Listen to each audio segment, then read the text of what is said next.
I'm Dean Nixon. I'm here with her fashion box today, and what we're going to do is I've got Shan here. I'm going to take you through a series of videos to create a look with Shan, showing you how simple it is to do your makeup on a daily basis.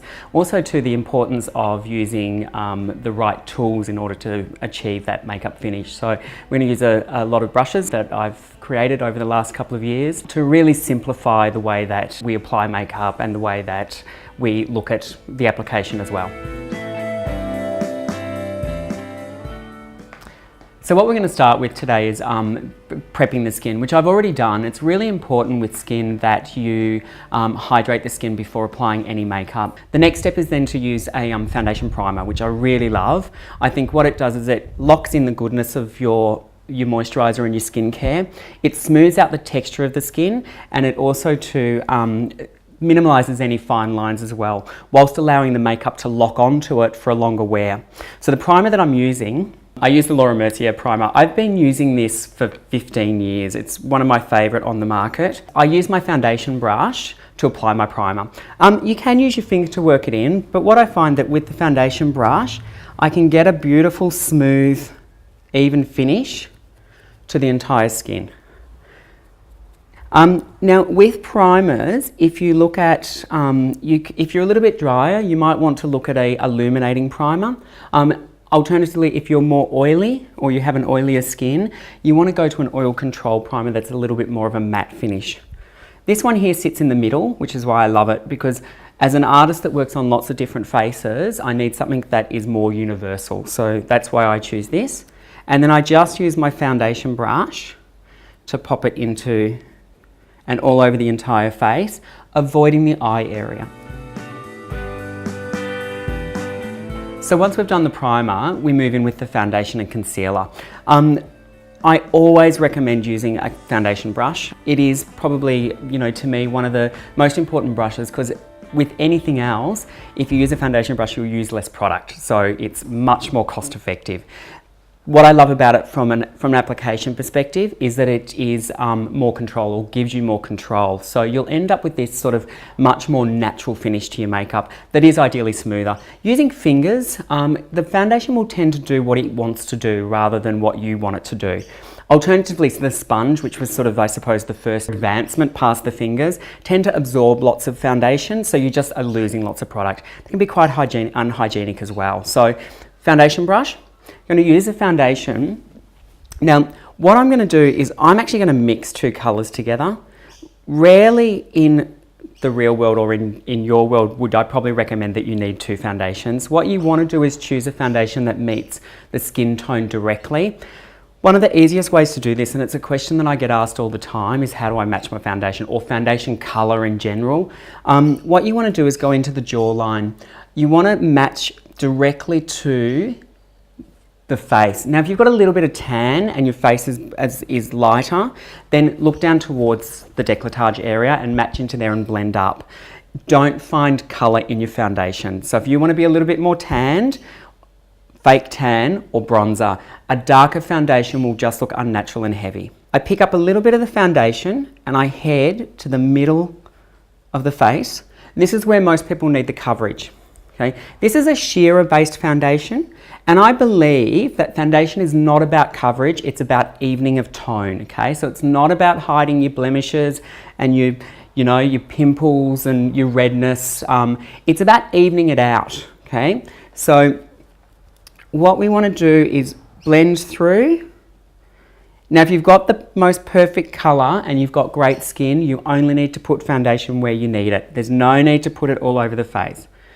But this patting motion will build the foundation that little bit more, and then you blend down. And that's the importance about using the brush as well. Your finger, you would never be able to do that. It's a little touch on, touch off, so you just don't have that control. And then we just blend around and down. So the idea is that the foundation is just evening out. It's a much more flawless looking skin. You want skin to look beautiful, and you want your makeup to look barely there. So once we've done the foundation, we move into the concealer. Like I was saying, foundation is about evening of tone, so the concealer now is about coverage. So this is where we get to hide our blemishes and capillaries and any sort of imperfections that we may have. The reason that concealer does this is it's more coverage for less application. So it's a lot more natural and we can be a little bit more precise. The trick is to use a concealer brush.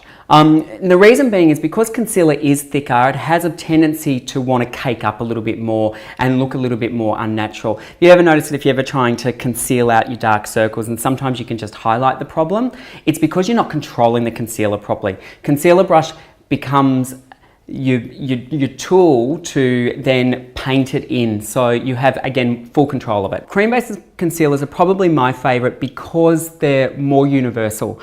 A little bit harder to use because they are thicker, but they will do more than one thing. So they're really good at concealing blemishes and redness, whilst they're really great under the eye as well. I just make sure that I don't have a lot of product on my brush. Just look up for me.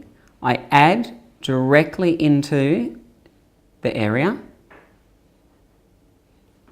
and then I blend out. Okay, now with dark, like if you're covering a dark circle, what you want to do is go directly in where the darkness is and then just blend it out with your finger. If you conceal the whole block of the eye, what will happen is you'll have a light conceal block with a dark circle in the middle. Okay, so it's really important, and this is where the brush comes in handy to get right into that area and then just blend out. Now, makeup doesn't hide lines, sorry to tell you, and burst that bubble, okay? So it's much better to avoid the lines rather than try and conceal them, particularly on the outer eye area. Once you sort of get to this area here, once you smile, anything that you put, any product that you put on there will fall into the line and it actually accentuates it. The great thing though is that someone's been nice to us. This outer eye area is often the most even tone of the area, so it really actually doesn't need anything. So I just avoid this area and blend it out so that it looks nice and soft. Then the next step is to just conceal where we want that little bit extra coverage. So maybe a little bit on the cheek. And this will vary from day to day. I really promote to look at your makeup every day fresh.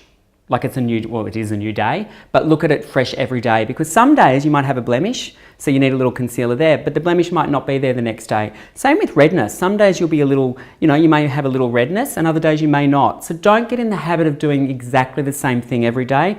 What will happen is that you'll just keep building and building and building until finally you're wearing too much makeup and it's become too second nature, okay? So try and give it just that extra bit. It only takes a second longer to think about where you need it on that day. Okay, so after the concealer, we set with with just a little bit of powder. Now, I've developed a kabuki brush, which I did in the sense that it's a one-stop shop. I wanted to really, when I looked at the brushes that I developed, really develop 6 key brushes that you can do your entire makeup with. So that's pretty much what my philosophy was. So when we come down to here, we come to probably my hero. It works on just using it as a powder brush. Great for mineral makeup if you use a mineral makeup. It will actually build and bind. The difference between applying just a regular translucent powder and a mineral powder is that a mineral powder should be buffed into the skin in circular motion. A powder, I just tend to want to dab it onto the skin and just work it down so that it just presses into the foundation. What I do find though as a tip is if you're using powder eyeshadow and powder blush or bronzer, which I'm going to do today, you may want to put just a little bit of powder into those 2 areas so that those colour products don't grab. Okay, if you're trying to apply a powder product into a wet foundation, then it could grab. Okay, so just a little bit of that is great, and that's all that you need. Let me show you the basis of what I consider to be my smoky eye. When people say smoky to me, I hear blended. And so for me, a smoky eye is really just about learning how to blend your shadows. With this, it comes down to making sure that the eyeshadows that you're using blend really well. So if you have an eyeshadow that tends to grab and stick and not work across the eye area, get rid of it. Makeup should really work for you, not against you. So if any of your makeup product is difficult to use, I'd say move on from it. The next thing is that it's all about your tool, and you know, it really is about the quality of your eyeshadow brush. I'm going to use a couple into this, so I'm going to use the 3 brushes that I'm going to use to do the whole look. My eyeshadow brush, which is the flat brush, which will be for more lid area and building intensity into colour. A eyeliner brush, which I've put into a bullet shape, which will work under the eye and also to smudge out my eyeliner, which you'll see. And then my probably favourite out of the range, the blending brush, which is what's going to give you your smokiness. So what we might do is I'll start just with a simple shadow, just with my blending brush, my eyeshadow brush. And so then just in a pressing motion, just press the shadow into the eyelid, okay? Just onto the other eye. Now your eyes will be slightly different. We're not asymmetrical. So what that means is that you need to treat them a little bit differently. Makeup's all about, it's all about the image or the vision. So it's all about the snapshot of what we see, not necessarily the detail behind it.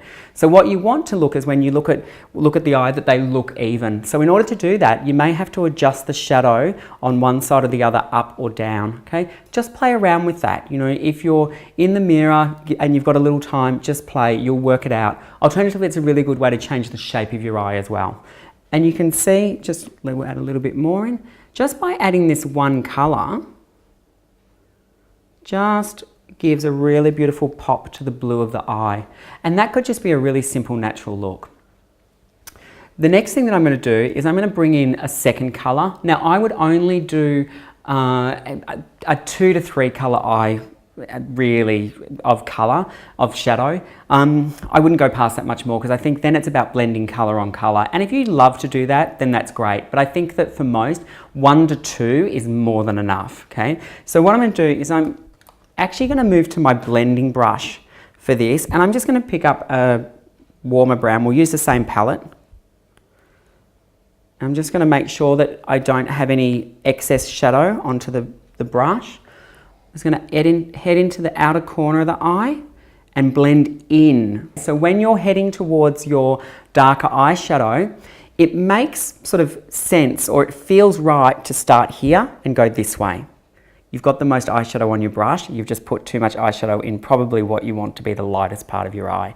So you've closed it down straight away. So try and get into the habit of working outer, in. And the blending brush will just move it through for you. If you have trouble with the shape of your eye, just open for me.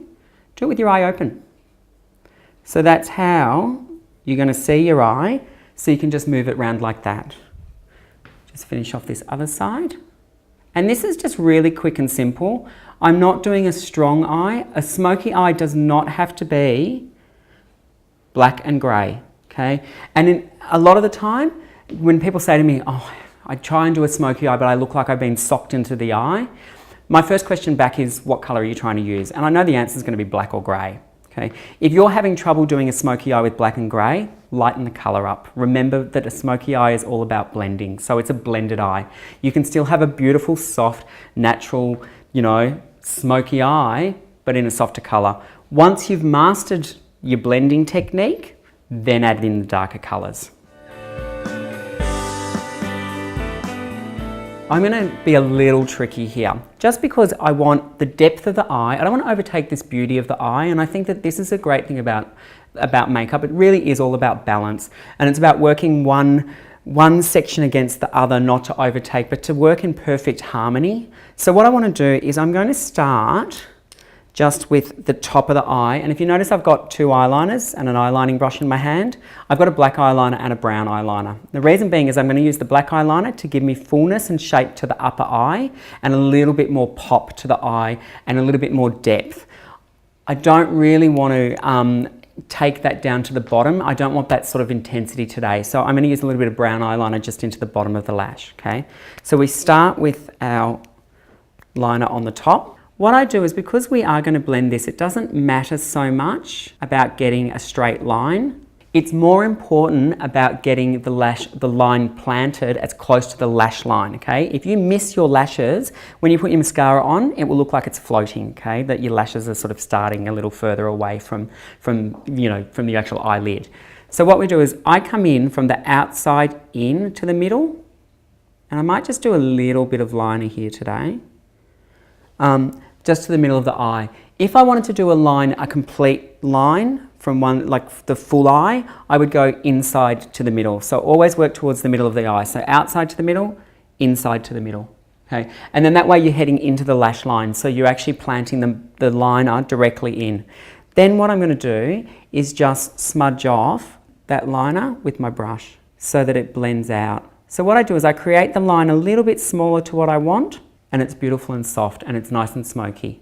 You can then, if you wanted to, put a little bit of eyeshadow into that if you just want to soften it off, or if your eyeliner doesn't last the distance, a little bit of eyeshadow into there will just set it for the day. So then we work with the under of the eye. So what I do is I use the flat of my eye brush rather than the point, and I head under the eye about maybe 3/4 of the way for this.